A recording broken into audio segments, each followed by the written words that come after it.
This is what Toronto's skyline looks like today, and this is what Toronto's skyline almost looked like in the 1970s. Yeah, the CN Tower was almost a giant crystal pyramid. Oh, and we almost got a mini floating city too. This is the story about how Toronto fundamentally changed. It's the story of how we abandoned our railroads and learned to love the car, and in the process, we lost one of the wildest urban developments ever conceptualized. Instead of releasing videos once a month, I spent the last 6 months researching and producing this video on the hyper niche subject of how Toronto almost became a pyramid town. Was it worth it? Let's find out.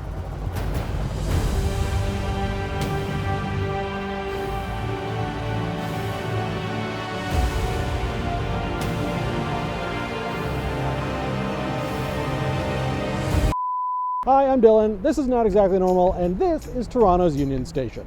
But this was also a Union Station. And while this wasn't a Union Station, it was a big station, and so was this one. And this one. It's been gone a while. So there used to be a lot more trains running through Toronto, all over Canada and America, really. Hey, good timing. No wonder we're so proud of America. There's so much to be proud of. And here's one of the most wonderful things about this vast country of ours. Have you ever stopped to think how really important railroads are? Before the Second World War, travel by car outside of cities in Canada wasn't very popular. Cars have progressed, but many roads have stood still. For about 100 years, the easiest way to get around and to get things around was by train. The experience of a century has proven beyond a doubt that the great bulk of the nation's goods can be moved more efficiently, more swiftly, more dependably on rails than it can by any other system of transport ever devised. While automobiles became very popular at the start of the 20th century, it wasn't very practical to drive around the countryside, as there just weren't a lot of paved roads. Road building was in a primitive stage, and ironically, it was the horse that did most of the work. But the road system flourished, and the car population boomed. From a mere 517 in Ontario in 1906 to an amazing 35,000 in 1915. But while car ownership exploded, road building lagged in the 1930s due to the Great Depression, and then again in the 40s due to the Second World War. Then came the freeway era in the 50s, when Ontario highway construction took off after the Second World War and was on its way to becoming the best system of its kind in the world. In 1946, there were under 40,000 kilometers of paved roads and highways in Canada. But in the post-war fever boom, that number would almost quadruple by 1966. I swear this is going somewhere. This increase in road development and availability of automobiles led to a huge crash for the railway empire. A half-century ago, 55 million Canadians traveled by train. By last year, that had shriveled to 7 million. Passenger rail use decreased from 44 million passengers a year in 1946 to under 20 million by 1960. The age of the automobile and air travel meant the death of passenger rail service, and it would be terminally slow. This led to the two major Canadian rail companies, Canadian National Rail and Canadian Pacific Rail, to focus on their much more successful business, freight. People tend to take the railroad pretty much for granted. We in the railroad business probably haven't told the story of the changing conditions in our industry. Though freight would fall victim to highways and trucks eventually. In 2017, 90% of all freight shipments in Canada were via truck. The trucks on the highway are not truly producing transportation as inexpensively as the train, when you realize how many of their costs are paid for by the taxpayer. Even today, with all the TikTok train sighting going on, only 5% of the Canadian rail industry's yearly revenue comes from passenger rail. There are also a lot of different rail companies that just don't exist anymore, as long as a lot of different rail lines. And they didn't exactly play well together. Many of them own their own rail lines, yards, and stations. This is the L Building. It's one of Toronto's cooler looking glass condos. It's right down the street from Union Station, but it was once the site of a completely different massive rail hub called the Great Western Rail Station. CP had their own station here in Midtown that's now a liquor store, which if you're watching from America, you might be surprised to learn that here in Ontario, we can only buy liquor from a single chain of government-controlled stores. It's real great. But since land in a big city isn't cheap, a few of these rail companies banded together to create a Union Station which they all shared, hence the name. As demand for rail increased, they had to build bigger and better Union stations. This one's our third. Soon, most of these old rail companies would collapse or fold up into the two major ones that still exist today, Canadian National Railways and Canadian Pacific Railways. As there became more and more demand for rail, the lake was backfilled to make more rail land that was largely owned by these two rail companies. If you look at photos of the second Union Station, which wasn't too far from the current one, you can see that it was right up against the lake. To get to the lake from the current Union Station, you have to take a bit of a ride on the streetcar. But enough history. All of this is to say that railways used to be huge in Canada, and after the Second World War, they very quickly were not anymore. An American transportation official unwarily exploded a bombshell recently when he issued a report whose conclusion is that the passenger train is doomed to extinction. As rail began its steep decline after World War II, CN and CP realized that with their declining passenger rates and their new focus on freight, a lot of the rail yards and infrastructure could be moved out of the costly city center. CP got out of the passenger game almost entirely, and while they did own a lot of rail lines, yards, and stations outside the downtown core, like this one, they, along with the government-owned CN, were left with a bunch of aging downtown rail lands that neither company really needed anymore. And so, in the late 60s, these two companies started taking pitches for what to do with this huge chunk of downtown Toronto. The first and most successful of these pitches, unsurprisingly, came from CN and CP themselves. It was called Metro Center, and it was to be the largest redevelopment of a downtown in North American history.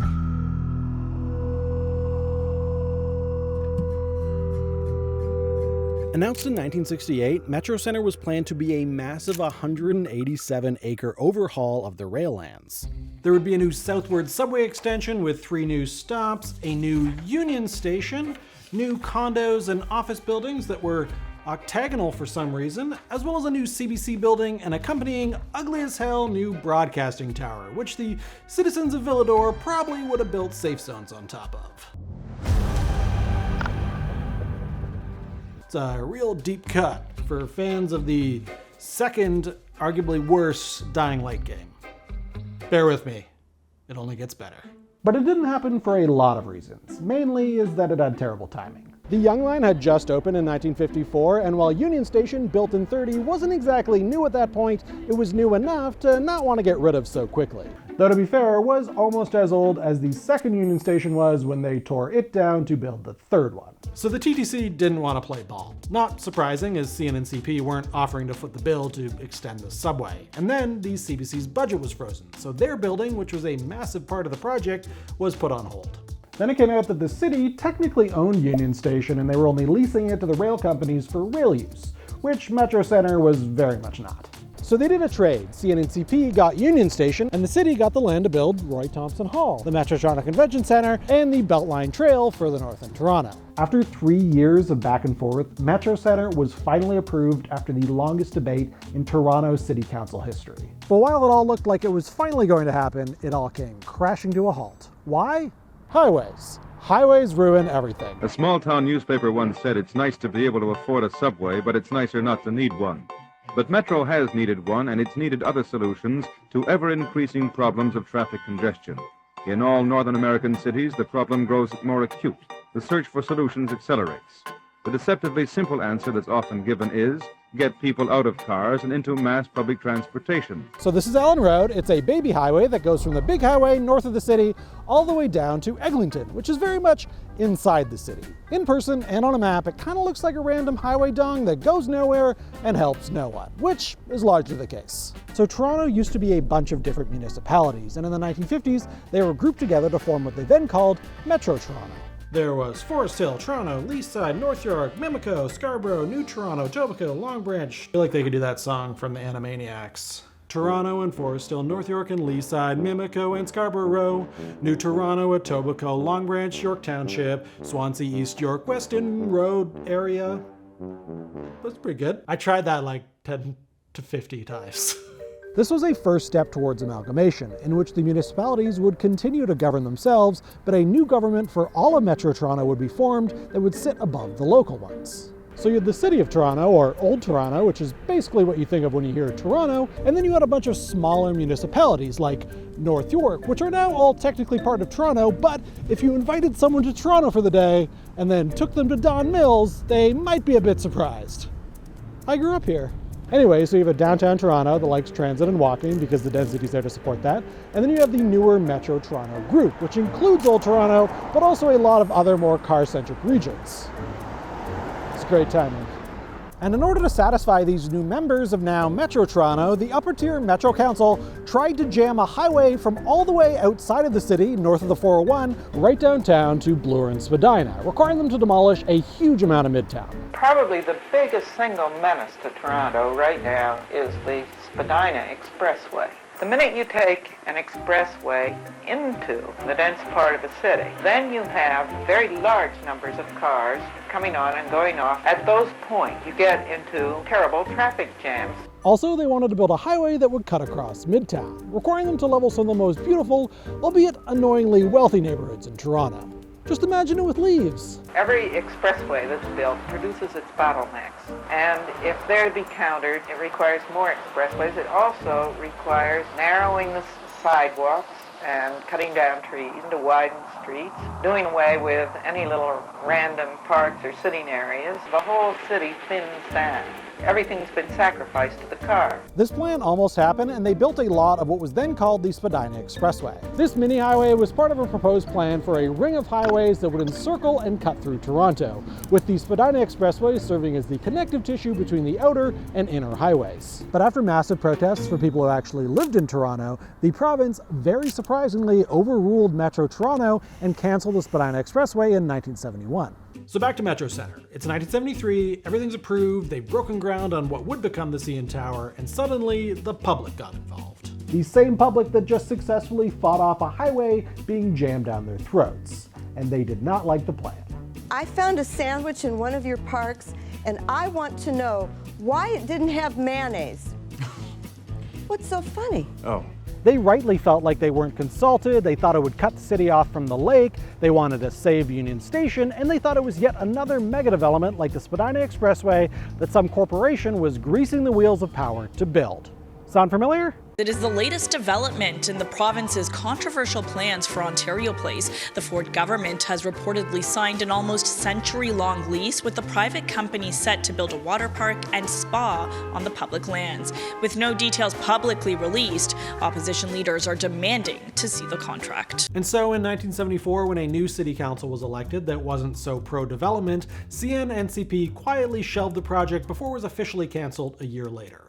As a side note, there was a plan for an even bigger redevelopment of downtown Toronto in 1911 that didn't get very far. The plan was to swap out Union Station with a 40 million square foot mega structure that looks exactly like one of the mega blocks from Dread.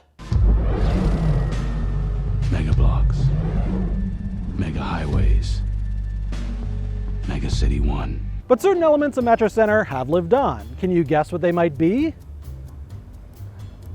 Yeah, the tower happened, and thankfully they did not stick to the original design. Oh, and we got the Metro Toronto Convention Center, which sort of took the name but does not deliver on any of the funky futurism of the original. Super fun to take exams in though. And we got Roy Thompson Hall, my personal favorite building in Toronto. And without it, where would Homelander abuse people?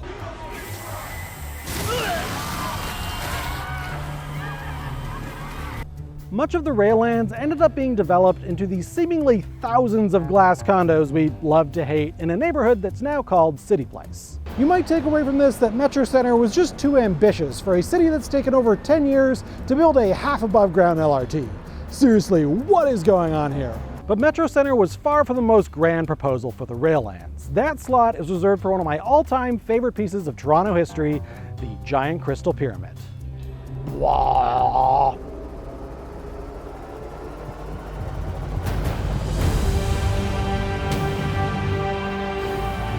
Okay, so it's 1968 again. Canada's still coming down from the Expo 67 fever dream, where architect Buckminster Fuller unveiled the Biosphere in Montreal, a giant crystal orb that does environmental awareness? Anyways, it was sweet, and one of his colleagues convinced him to try and do something even cooler in Toronto. And what's cooler than a giant glass onion? How about a giant crystal pyramid right on the waterfront where the CN Tower is today? And what would it do? You know, pyramid stuff. Maybe it could become a Bass Pro Shops like the one in Memphis. Business. Unlike Metro Center, this pyramid scheme, called Project Toronto, was a blue sky idea. More of a, what would you do if you had money that's cool, than a, make something that'll actually happen. After working on it for 3 months, Bucky presented Project Toronto in the newly opened TD Tower. describing himself as assisting, quote, the ballistics and navigation of humanity on spaceship Earth. So a bit of a different tone from the Rail Empire's self-preservation pitch. His idea centered on taking Toronto to the next level. He thought we were too much of a Cincinnati. Clearly he never saw the skyline, the chili, or the actual buildings, and thought we should be more of a Chicago. A sentiment clearly shared by a VFX artist on the Chicago set show that's filmed in Toronto, In the Dark, who forgot to swap out our skyline for the show's actual setting.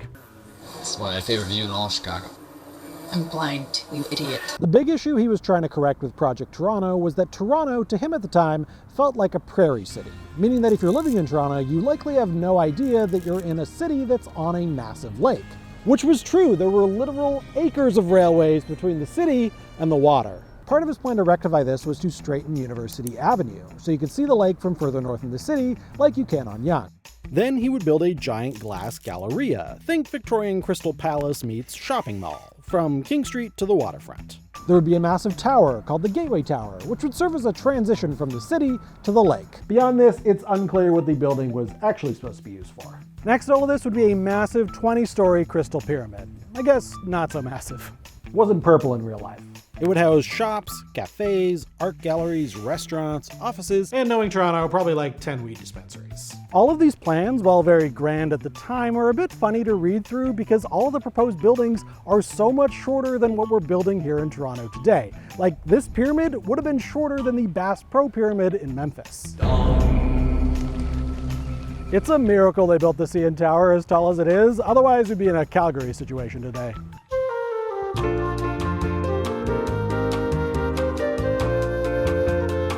University Avenue would then extend under the highway and out into the lake. Here there would be a bunch of what Bucky called Proto Cities. Was that a wasp? Literally Pro-T-O cities. Clever. They would house around 6,000 people each and function as self-contained little communities, complete with schools, parks, and supermarkets. You know, all the things they didn't actually bother to build when they built City Place. That meant that you only had to leave said floating condos for work, or when the spiders inevitably grew in numbers large enough to lead a revolt. It must have been a really gigantic spider to be able to spin such a huge web. Maybe there are more of them.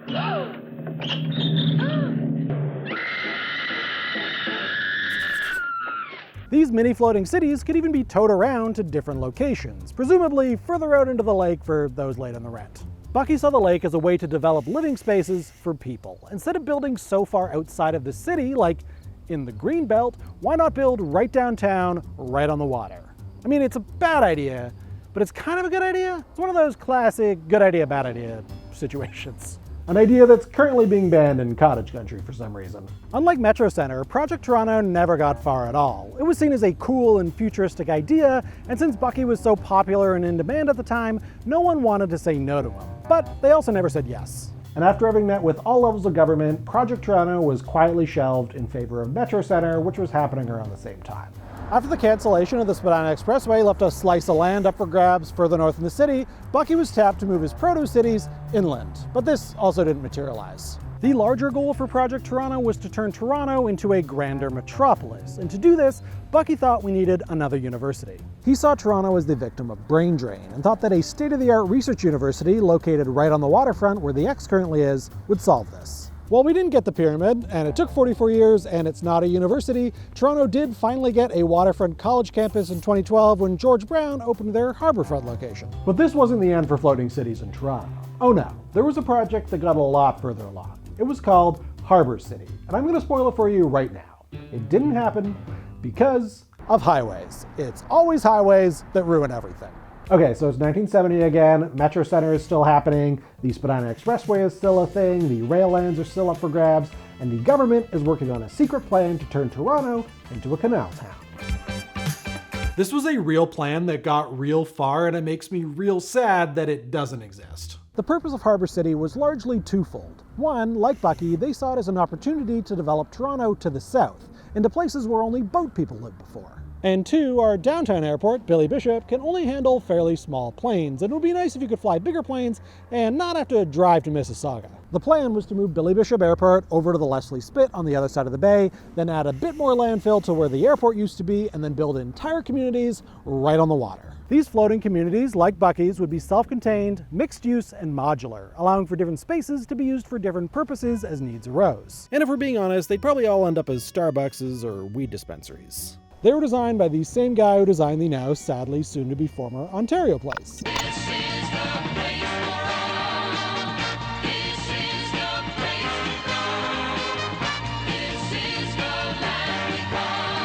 Welcome to Therma Canada Ontario Place.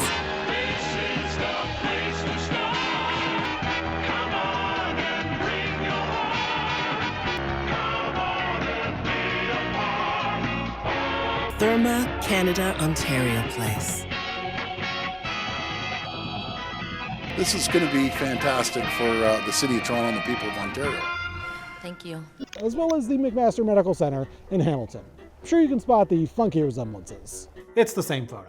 This 220-acre community would have been connected to the mainland via 3 bridges in the rail lands, and honestly, it kind of reminds me of that seedy little, middle city in Gotham that was only in Batman Begins for some reason. Did they ever explain that? In various plans, there was a single road that would encircle the entire floating city, with canals and moving sidewalks to speed up travel within the city. Though some plans have no roads at all, and you'd have to park your car in a garage on the mainland and I guess just hoof it. You could have boats and get around via the canals. Did I mention that it would have made Toronto a canal town? Because it would have made Toronto a canal town. I'm pretty excited about it. Yet, despite all the futuristic 60s funk, people did not like Harbour City, and soon it began to sink. Metaphorically. They didn't build anything that we know of. Unless it did sink and it's down there. Well, we could live there. The first issue was that it was planned in secret and then unveiled in a big unveiling party with models and everything. Models of the structures, not like supermodels, unfortunately.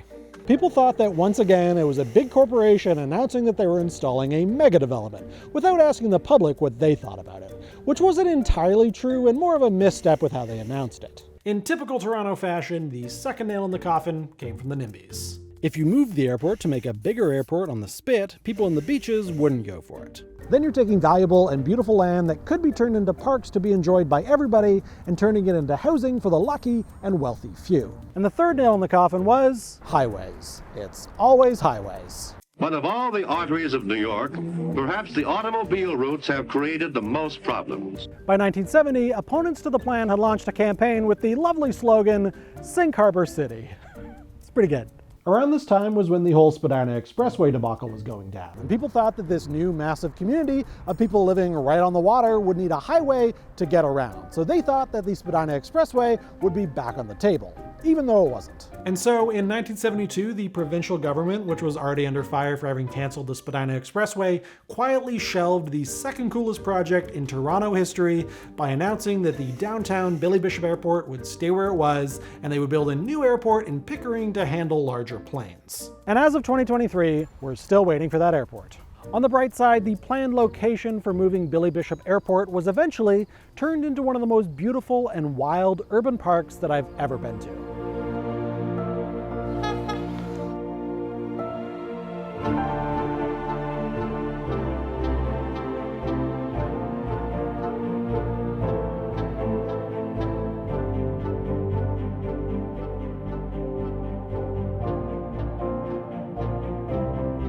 It's this one. I swear it's more than just those 4 bushes. Today, passenger rail in Canada is as unpopular and unprofitable as it was in the 1960s when this whole story started. It's usable audio, right? While many of the actual rail lines were sadly ripped out, a lot of them are still in use today. If you take the GO train from Toronto to Barrie, you'll be riding on a rail line that was built in the 1800s. The legacy of those rail lines can still be seen all over Toronto, and many of our most iconic buildings wouldn't exist without them.